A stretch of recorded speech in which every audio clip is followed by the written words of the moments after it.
നേർവീതി പ്രഭാഷണ പരമ്പരയിലേക്ക് ഏവർക്കും സ്വാഗതം. സുവിശേഷകൻ കുഞ്ഞുമോൻ തോട്ടപ്പള്ളി ഇപ്പോൾ നിങ്ങളുമായി ദൈവവചനം പങ്കുവയ്ക്കുന്നു. ശ്രദ്ധിച്ചാലും.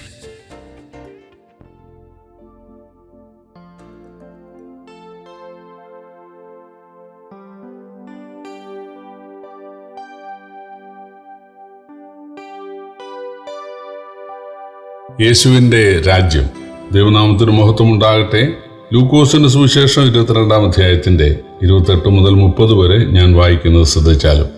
നിങ്ങളാകുന്നു എൻ്റെ പരീക്ഷകളിൽ എന്നോട് കൂടെ നിലനിന്നവർ. എൻ്റെ പിതാവ് എനിക്ക് രാജ്യം നിയമിച്ചു തന്നതുപോലെ ഞാൻ നിങ്ങൾക്കും നിയമിച്ചു തരുന്നു.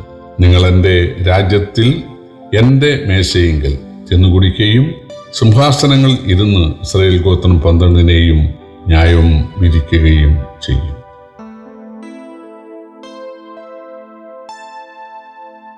നിരക്ഷരകുക്ഷികളായ അല്ലെങ്കിൽ സാമാന്യരും പഠിപ്പില്ലാത്തവരുമായ മീൻപിടുത്തക്കാരായിരുന്ന ഈ ആളുകൾ 3.5 വർഷമാണ് യേശുവിനോടുകൂടെ യേശുവിൻ്റെ ശുശ്രൂഷകളിൽ പങ്കെടുത്തിരുന്നത്. അവർ രാജ്യം വിട്ടൊന്നും പോയിരുന്നില്ല. ഇസ്രായേൽ രാജ്യം അത് വളരെ ചെറിയതാണ്. ആ ഇസ്രായേൽ രാജ്യത്തിൻ്റെ 3 സംസ്ഥാനങ്ങളാണ് വടക്ക് ഗലീല, മധ്യം ശമരിയ, തെക്ക് യഹൂദിയ. ഈ 3 സംസ്ഥാനങ്ങളിൽ ചുറ്റി സഞ്ചരിച്ച് അവർ യേശുവിനോടൊപ്പം പ്രവർത്തിച്ചു എന്നുള്ളത് ശരിയാണ്. പക്ഷേ യേശു അതിനവർക്ക് നൽകുന്നത് ഭയങ്കര പ്രതിഫലമാണ്. യേശു പറയുകയാണ്, എൻ്റെ രാജ്യത്തിൽ നിങ്ങൾ 12 സിംഹാസനങ്ങൾ ഇരുന്ന് ഇസ്രായേൽ ഗോത്രം 12-നെയും ന്യായം വിധിക്കും. എൻ്റെ പിതാവ് എനിക്ക് രാജ്യം നിയമിച്ചു തന്നതുപോലെ ഞാനും നിങ്ങൾക്ക് രാജ്യം നിയമിച്ചു തരുന്നു. എന്തുകൊണ്ട്? നിങ്ങളാകുന്നു എൻ്റെ പരീക്ഷകളിൽ എന്നോടുകൂടെ നിലനിന്നവർ. കർത്താവായ യേശുക്രിസ്തു ജനിച്ചത് ബേത്ലഹേമിലെ ആയിരുന്നെങ്കിലും കിടത്തിയത് പുൽത്തൊട്ടിയിലായിരുന്നെങ്കിലും അതൊന്നും ജനങ്ങൾ അറിഞ്ഞിട്ടില്ല. എന്നാൽ യേശു വളർന്നത് നസറേത്തിലും യേശു ചെയ്ത ജോലി തച്ചുപണിയുമൊക്കെ ആയിരുന്നു. യേശു വിദ്യാഭ്യാസം നേടിയിരുന്നില്ല. വിദ്യാഭ്യാസം നേടാത്ത ഇവൻ ശാസ്ത്രം അറിയുന്നത് എങ്ങനെ എന്ന് ജനം ചോദിക്കാനിടയായി. യേശു നസറേത്ത് വിട്ട് അല്ലെങ്കിൽ ഇസ്രായേൽ ദേശം വിട്ട് വേറെ ഏതെങ്കിലും രാജ്യത്ത് പോയി പഠിച്ച് വിദ്യകളൊന്നും നേടിയിട്ടില്ല. കാരണം യേശുവിനെ അങ്ങനെ വിട്ട് പഠിപ്പിക്കാനുള്ള പ്രാപ്തി ആ ദരിദ്ര മാതാവിനും വളർത്തച്ഛനായ പിതാവിനും ഉണ്ടായിരുന്നില്ല. അവർ പരമദരിദ്രരായിരുന്നു. മാത്രവുമല്ല, യേശുവിനെ അങ്ങനെ പോയി പഠിക്കേണ്ട ആവശ്യമില്ല. എന്നോട് പഠിപ്പീൻ എന്നല്ലാതെ ഞാൻ നിങ്ങളോട് ഇത് പഠിച്ചിരിക്കുന്നു എന്ന് യേശു ആരോടും പറഞ്ഞിട്ടുമില്ല. കാരണം യേശു പറഞ്ഞത് ഇവിടെ ഇതാ ശലോമോനിലും വലിയവൻ എന്നാണ്. ശലോമോനേക്കാൾ താൻ ജ്ഞാനിയാണ് എന്നാണ് യേശു സ്വയം അവകാശപ്പെട്ടത്. കാരണം ശലോമോന് ജ്ഞാനം നൽകിയത് അദൃശ്യനായ യേശു ആയിരുന്നു. അപ്പോൾ കർത്താവായ യേശുക്രിസ്തു നസറേത്തിലെ ഒരു തച്ചനായി 30 വർഷം കഴിഞ്ഞയാളാണ്. പട്ടിണി എന്താണ്, നഗ്നത എന്താണ്, ശീതമെന്താണ്, ഉഷ്ണമെന്താണ്, ദാഹമെന്താണ്, ഇതെല്ലാം നന്നായിട്ട് ഞാൻ മനസ്സിലാക്കിയെന്ന് യേശു തെളിയിക്കുകയുണ്ടായി. ആ യേശു 3.5 വർഷം സാധാരണക്കാരുടെ ഇടയിൽ ശുശ്രൂഷിച്ച് നടന്നു.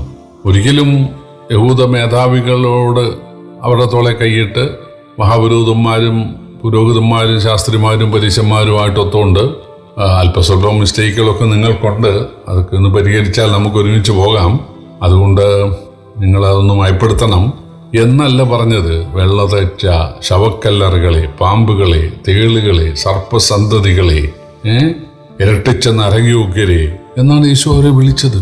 കാരണം യേശു ദേവാലയം സ്ഥാപിച്ച, മഹാപുരോഹിതനെ നിയമിച്ച, അല്ലെങ്കിൽ ലേവ്യരെ പുരോഹിതന്മാരെ നിയമിച്ച, യാഗങ്ങളും പെരുന്നാളുകളും ഒക്കെ നിയമിച്ച, 10 കൽപ്പന നൽകിയ മഹാദൈവത്തിൻ്റെ മനുഷ്യാവതാരമാണ്. അതുകൊണ്ടാണ് വളരെ നിശിതമായ വാക്കുകൾ, മൂർച്ചേറിയ വാക്കുകൾ തന്നെ യേശു പ്രയോഗിച്ചത്, അധികാരത്തോടെ പ്രയോഗിച്ചത്. മോശ പറഞ്ഞു വ്യഭിചാരം ചെയ്യരുത്, ഞാനോ നിങ്ങളോട് പറയുന്നു. മോശ പറഞ്ഞു മോഷ്ടിക്കരുത്, ഞാനോ നിങ്ങളോട് പറയുന്നു. മോശ പറഞ്ഞു കൊല്ലരുത്, ഞാനോ നിങ്ങളോട് പറയുന്നു. അപ്പോൾ ന്യായപ്രമാണത്തിൻ്റെ ശരിയായ വ്യാഖ്യാനം അല്ലെങ്കിൽ ന്യായപ്രമാണത്തിനെതിരായ പല കാര്യങ്ങളുമാണ് യേശു പറഞ്ഞത്. ന്യായപ്രമാണത്തിൽ കൂട്ടുകാരനെ സ്നേഹിക്കുക എന്നാണ്. യേശു പറഞ്ഞത് ശത്രുവിനെ സ്നേഹിക്കുക എന്നാണ്. ന്യായപ്രമാണത്തിൽ കണ്ണിന് പകരം കണ്ണ് കളയാം, പല്ലിന് പകരം പല്ല് കളയാം എന്നുണ്ട്. യേശു പറഞ്ഞത് പാടില്ല. നിന്നെ ഉപദ്രവിക്കുന്നവരെ നീ അനുഗ്രഹിക്കുകയേ ചെയ്യാൻ പാടുള്ളൂ. അപ്പോൾ തീർച്ചയായിട്ടും ന്യായപ്രമാണത്തിനെതിരായിട്ടാണ് യേശു പെരുമാറിയത്. അതുകൊണ്ട് തന്നെ യേശുവിൻ്റെ ശിഷ്യന്മാർക്ക് എല്ലാ അവഗണനയും നിന്ദയും അവജ്ഞയും ഉണ്ടായിരുന്നു. യേശുവിനെ പുച്ഛിച്ച ആളുകൾ അവരെയും പുച്ഛിച്ചു, യേശുവിനെ നിന്ദിച്ച ആളുകൾ അവരെയും നിന്ദിച്ചു. യേശു പട്ടിണി അനുഭവിച്ചപ്പോൾ അവരും പട്ടിണി അനുഭവിച്ചു. യേശു ബുദ്ധിമുട്ട് അനുഭവിച്ചപ്പോൾ, പടയിൽ കൂടെ യാത്ര ചെയ്തപ്പോൾ യേശു അവരും ബുദ്ധിമുട്ടി. മലയിലൊക്കെ പോയ സമയത്ത് അവരും യേശു ഒരുപോലെ. കാരണം യേശു പറഞ്ഞത് ആകാശത്തിലെ പറവയ്ക്ക് കൂടുണ്ട്, കുറുനരിക്ക് കുഴിയുണ്ട്, മനുഷ്യമുഖത്തോ തലയായ്പിന് ഇടമില്ല എന്നാണ്.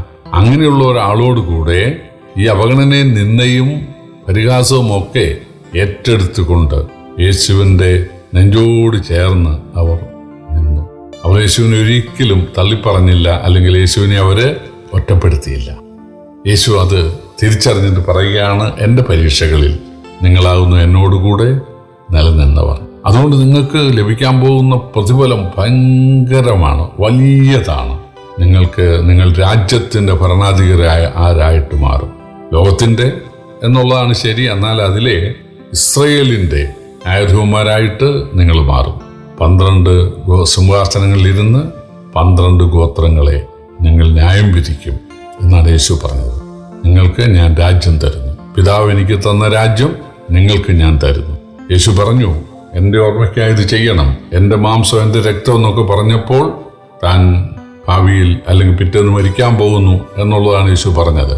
അതുപോലെ അതിനുശേഷം സംഭവിക്കാൻ പോകുന്ന ദൈവരാജ്യത്തിൻ്റെ കാര്യമാണ് യേശുവോട് പറയുന്നത്. അന്ന് അപ്പോസ്തലന്മാരായ 12 പേര് കർത്താവിനോടൊപ്പം അധികാരം പങ്കിടും, അവര് വാഴുന്നവരായിത്തീരും, അവര് ന്യായാധിപന്മാരായിട്ട് മാറും എന്നാണ് യേശു പറഞ്ഞത്.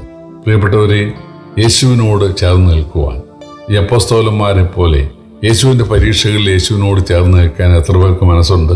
ഇന്ന് പല ആളുകളും വീടുണ്ടാകണം, കാറുണ്ടാകണം, ജോലി ഉണ്ടാകണം, രോഗസൗഖ്യം ഉണ്ടാകണം, കുബേരനാകണം, ആ ഒരു ലക്ഷ്യത്തിലാണ് പാടുപാടുകയും പ്രാർത്ഥിക്കുകയും ഒക്കെ ചെയ്യുന്നത്. എന്നാൽ യേശുവിന് വേണ്ടി നിന്ന സഹിക്കുവാൻ, യേശുവിന് വേണ്ടി അപമാനം സഹിക്കുവാൻ, യേശുവിൻ്റെ പരസ്യ ശിഷ്യനായിട്ട് വെയിലും മഴയും മഞ്ഞും കൊള്ളുവാൻ, ഈ യേശുവിനെ കുറിച്ചുള്ള സത്യം ആളുകൾ അറിയാൻ വേണ്ടി നമ്മുടെ പണവും നമ്മുടെ സമയവും നമ്മുടെ ആരോഗ്യവും ചെലവഴിക്കുവാൻ എത്ര പേർക്ക് മനസ്സുണ്ട്?